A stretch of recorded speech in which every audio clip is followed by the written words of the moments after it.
Welcome everybody. How you doing? I appreciate you being with me. Doug Barry here. Another follow-up video to what we're seeing happen in our country, in our world right now with regards to certain very concerning issues like the recent AT&T phone outage and more information coming out about that, basically stating many people believe who are in the security cyber world, the experts, that this is a type of Trojan horse or some sort of planned malware attack. Now, let's break this down a little bit and focus on a couple key things here. First of all, this sort of thing happens and people's reaction to it was not good in many places. So we want to talk about that a little bit. And I'm also going to break down a little bit about how much time we would really have when it comes to some serious cyber attacks. When I talk about time that we really have, what does that mean and what can we expect? So we're going to talk about that a little bit. Don't forget to go out to brcoalition.com, check out our website. We've got a lot of great stuff out there that will help you be better prepared. We have a course, the BREP course, BREP, the Be Ready Emergency Preparedness course, on sale right now through the rest of today, the day that I'm recording this. This is February 29th. So for the rest of today, it's on sale.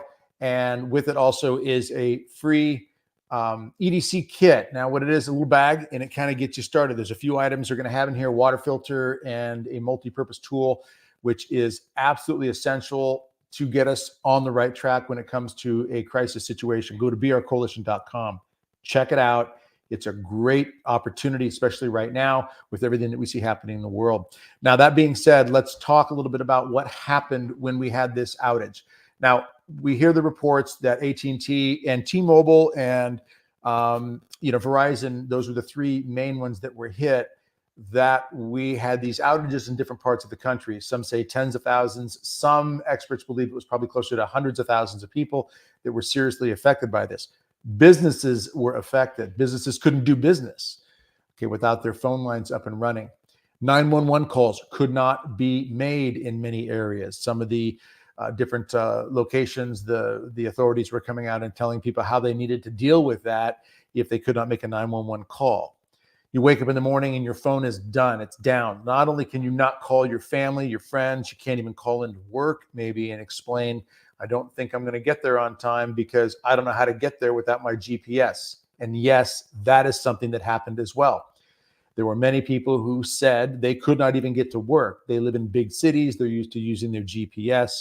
You might think that, if you work somewhere long enough, you just know how to get there. You know how to drive, the location. But there are people out there who rely on their GPS so much that if that GPS goes down, they're lost, which is why I cannot recommend enough.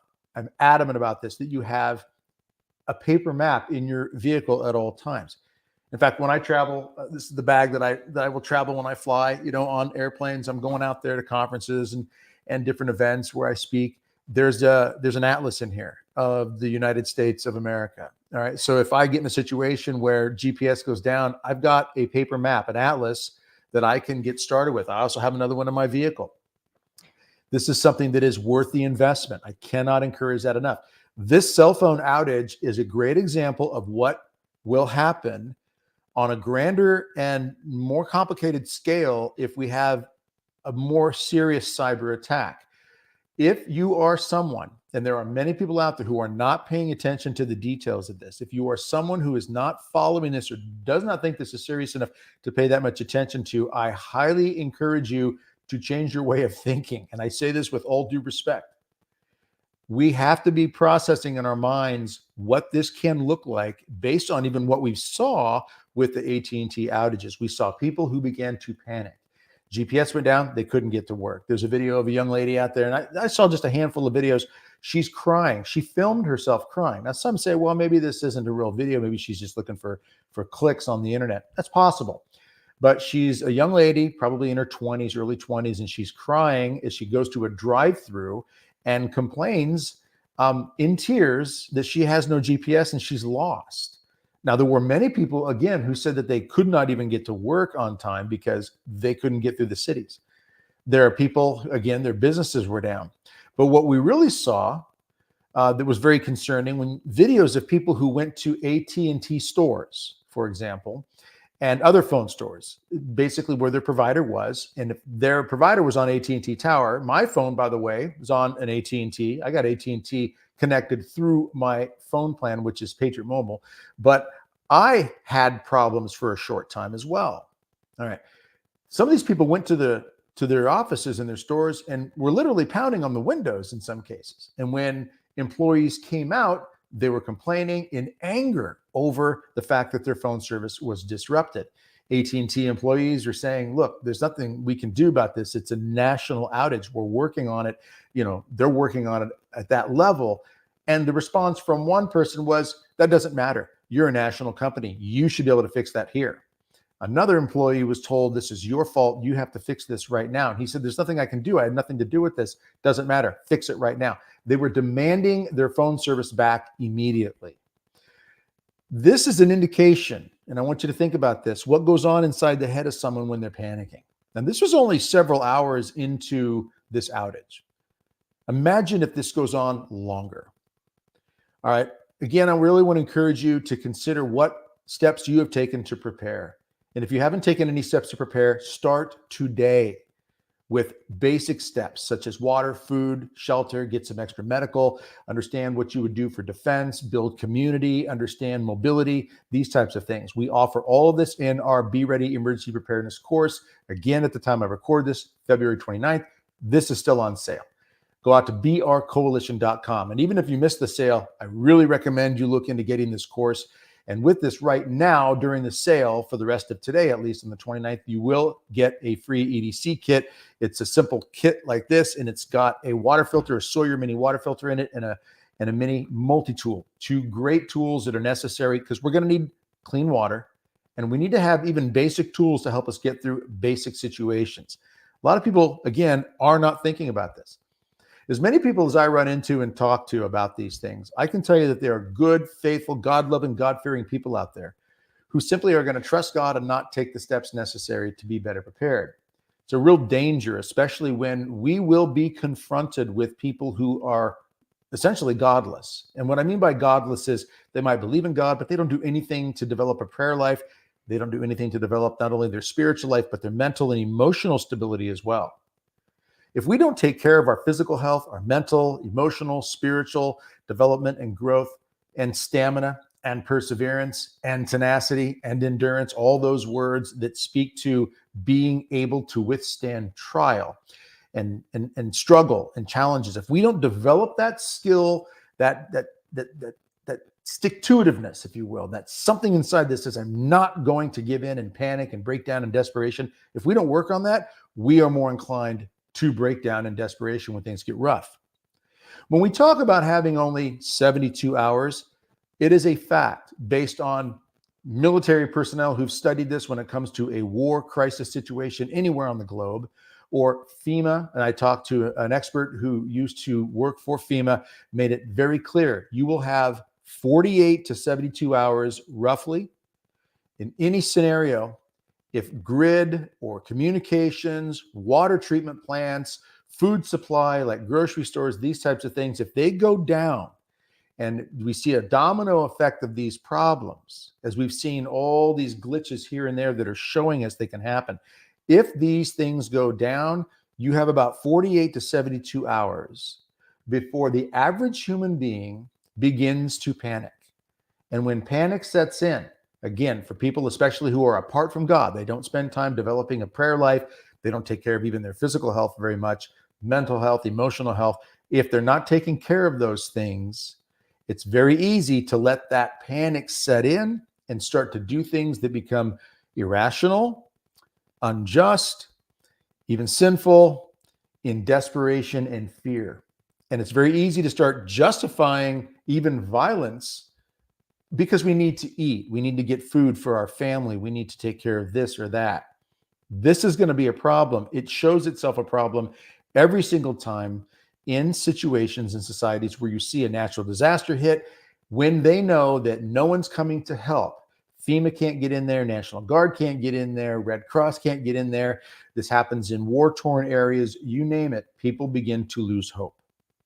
Now, in a video I just put out yesterday, we talked a little bit about how Cardinal Raymond Burke is calling for a 9-month novena starting March 12th, going till December 12th, asking for people to deepen their prayer life, come back to Jesus through the Blessed Mother and her intercession. There is a reason why he's calling for this. We did an interview with him for a podcast that is coming out on March 7th for the U.S. Grace Force. And in there, he says, if we do not respond to God's call for us to turn our lives around and get closer to him in prayer, he says, we're lost. He's very clear about that. Our world is broken in such a way, and there are so many bad actors and tyrants out there, that there are many people that are just going to be at the mercy and disposal of these bad actors and these tyrants who will take advantage and do take advantage of a crisis situation or even cause the crisis situation. So with that being said, what is your response and mine to this? It should be that we take the steps now to spiritually strengthen ourselves, emotionally and psychologically strengthen ourselves. Our mental health, physical health, all these things are very important pieces. Again, this is stuff that we encourage through our BR Coalition work, brcoalition.com. Again, I'm going to keep mentioning this because we put a lot of time and continue to put a lot of time and energy into trying to help as many people as possible get better prepared. And again, today, February 29th, as I record this, this is the last day of the sale that we have on the BREP course for now. Encourage you to go out, check it out, get your free EDC kit.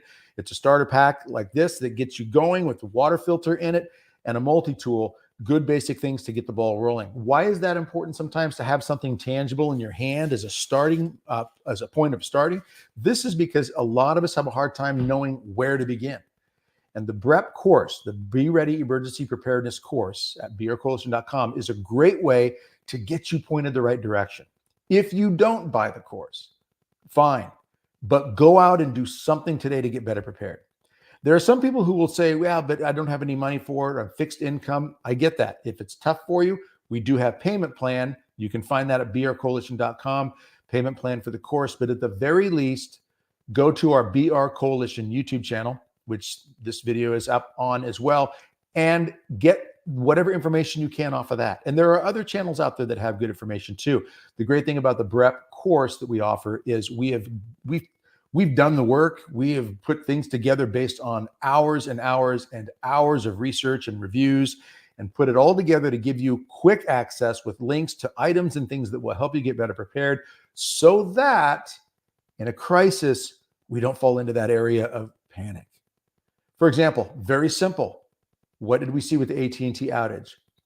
GPS went down. What did some people do? They panicked because they couldn't even get through town. We don't want that.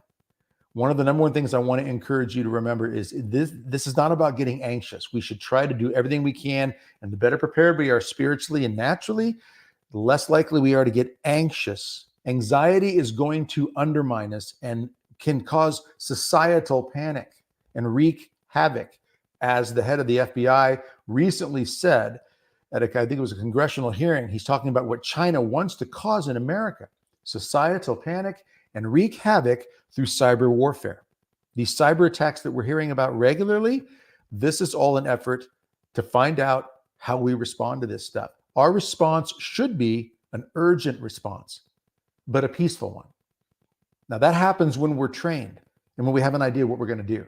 For example, I don't go anywhere without a flashlight. I keep it with me at all times. This flashlight, simple example here. The lights go out in the middle of the night. I've got a flashlight ready to go at all times.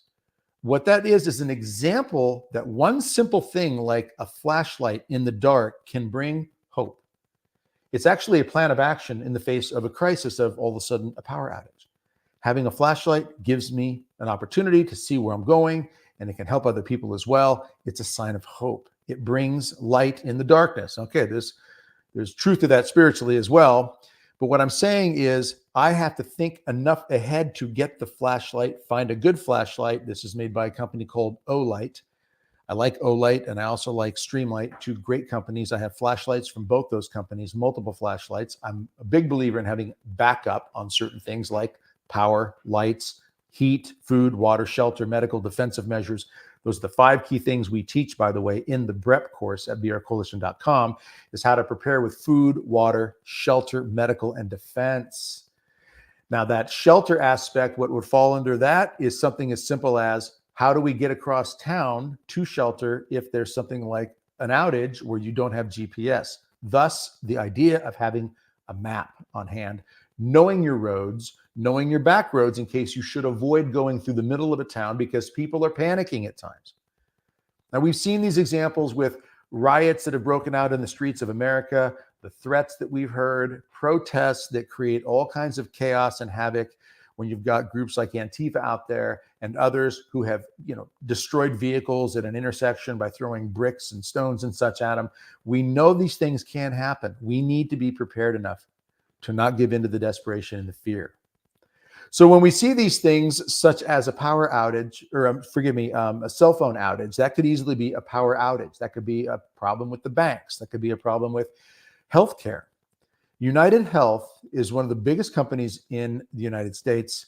They have basically a piece of United Health is Health Change. What this does is it works with pharmacies all over the country. An estimated 5,000 pharmacies were affected by a cyber attack about a week or so ago, and it's still not fixed. So people have not been getting, and still are not getting, their medications on time, medications that can be life-threatening, right? Not to mention billing problems with regards to payments. So now there's financial issues. And when you see pharmacies being hit with a cyber attack, or Ardent Healthcare is another one that was hit in November of 2023. And I was told today by someone who does work within the health industry that just 2 weeks ago, a particular hospital in Texas that is connected to Ardent Healthcare just got their internet back from Thanksgiving time, November of 2023, to roughly now 2 weeks ago. This is an example of what a cyber attack can do to cripple, certain aspects of our infrastructure. We see these things happening. This is not conspiracy. This idea that China could flip a switch and shut the country down is not so far-fetched. When we see it in these localized areas like this that are creating a lot of havoc for a lot of people. So again, what is our response? What should it be? Not one of anxiety, not one of panic, but that's what you're going to see with a lot of people in society. Roughly 72 hours, 48 to 72 hours. Experts in that area of disaster preparedness and so forth, like FEMA, even military. These are people who have studied these things. They understand the human psyche. They understand humanity, and especially humanity that is not prepared will panic, sometimes very quickly. Again, you see that when you see the videos of people who became angry or in tears because their cell phone was down. This should not surprise us, but it's not something, and I recommend that you do not just laugh it off. There will always be people who will say, wow, they're just a bunch of crazies out there. They're too attached to their phones. They've got to get over it. That is not how people are going to react when these things go on for longer than a day or two or even up to 3 days. This can be something that can really drive somebody to desperate behavior. This should not be a fear thing, should not be a fear mongering. That's not what I'm doing here. What I'm trying to do is caution all of us to be thinking about this so that we put things in place that will bring peace, that will bring order in whatever way we can in our little corner of the world. So in my home and my family and for those around me, am I prepared with even something as simple as light in the darkness, like a flashlight, or having, for example, some form of self-defense measure? I've got pepper gel right here in my hand. Or do I have something as simple as a water filter? This is a great one, the Wayfarer from Lifesaver, one of my favorite brands out there. Lifesaver water filters and purifiers. And there is a difference between filtering water and purifying it so you can drink it. And it's not as easy as some say, where you just drop a couple tablets in the water or you just pour a little bit of chlorine in it. Number one, that can be some nasty stuff. There are better ways to do this. We've got to be taking the steps in advance to have a good water filter purifier, to make sure we've got good self-defense measures, whether it's firearms training properly done, self-defense, something like pepper gel, pepper spray, having light on hand in the darkness, whether it's flashlights, lanterns, rechargeable batteries, backup power stations, solar stations, all these things. We've done a ton of research on this. We want to share this with you through our Be Ready Emergency Preparedness course. You can get it at beourcoalition.com. It's on sale today, February 29th, last day that we've got the sale running right now. And of course, still, you're going to get this free starter EDC bag and a couple of items in there. Great little starter kit with a water purifier in there and a multi-tool. The multi-tools provide pliers, a small knife, files, screwdrivers, things that can be very handy to cover a variety of needs. Having the right tools and the right skills and the right attitude and the right prayer life all combined are the things that will keep us from falling into desperation. So I want to leave you with this. Again, brcoalition.com. Today, February 29th, is the last day of the sale we got going right now with this free starter EDC kit that goes with it when you sign up. You got a money-back guarantee on this course, by the way. But go out there and get started. If you don't, then do something anyway. Extra food, extra water, and one simple tip: when you go to the grocery store, buy an extra 3 or 4 cans of soup or tuna or whatever you're getting that you can store away, and make sure you put it in a place that is stored away for emergency purposes. And then just watch your dates and rotate them. Obviously, it's the smart thing to do. Make sure you're storing up extra water so you have something immediately to turn to in case a cyber attack hits our water treatment plants. Just like it hit our cell phones, it could hit our water treatment. Now, that's a whole nother story. It's one thing to not be able to make calls. It's another thing to turn the faucet on and have no water come out. And if you don't have any water stored up in your house, I guarantee you that's going to lead to some serious concern and eventually could become panic. And you know, a lot of people right away will immediately think, well, the National Guard will come, right? FEMA will come, Red Cross will come. I'll just call my neighbors. Someone's got to have water. If it's affecting everybody for anything longer than a day or two, and then you get to 3 days and there's still no water, now you've got a problem, because the human body can go about 3 days without water and you'll die. That's how serious it is. We need to be thinking about these things in advance, especially when we see the red flags staring at us in the face. People's reaction and their ability to panic and get desperate very quickly when everything collapses around them or even partially collapses. This was just a cell phone outage for half a day or so. And some people were livid, angry, in fear, in tears, you name it. And that's just one simple example. You go about 3 days, it can be and would be far, far worse. Let's be part of the solution, not part of the problem. Let's take the steps now in advance so that we can be better prepared. All right, brcoalition.com, brcoalition.com, the BREP course, Be Ready Emergency Preparedness course. Great opportunity to get you started right now. February 29th, as I record this, last day of the sale's going on. You're going to get this free starter EDC kit with a excellent water purifier filter in it and a good multi-tool. Good multi-tool to get you moving the right direction. And then this course is going to have all the information in it you need from there. Take the steps now. Do something. Even if you don't buy the course, do something now to be better prepared. All right. I'll be coming at you with more videos in the very near future because there's a lot we need to be keeping track of with what's happening in the world. And I want to encourage you all to take the steps every day, body, mind, and soul, spiritually, to be better prepared, healthier, stronger, and ready for whatever comes. So I'll leave you with this quote. Remember, you are only at your best when you're at your worst. In other words, we find out what we're really made of, what our character is, when we're tested on our worst day. All right. When I competed in powerlifting and other sports, it's easy to go in the weight room and really knock out a great lift when you're feeling perfect. But you really find out how strong you are when you feel lousy. How will you lift then? How will you compete then? Well, how will you live in life then when things are really rough? So we're only at our best when at our worst. When things are really falling apart around us, where is the character? That character, mentally, emotionally, spiritually, physically, will be understood and will be developed best by the steps we take in advance before that bad day comes. Okay, so let's train up every day and let's be ready. Remember, hope is found when you have a plan of action in the face of a crisis, when things are tough. That's where we find hope, when we have that plan of action. And that's what the BREP course and everything we're trying to do with BR Coalition can help provide. All right, brcoalition.com, check it out. I appreciate you being with me. God bless and strengthen you in the struggles that we're in and the ones that are coming. I look forward to seeing you again soon. Take care.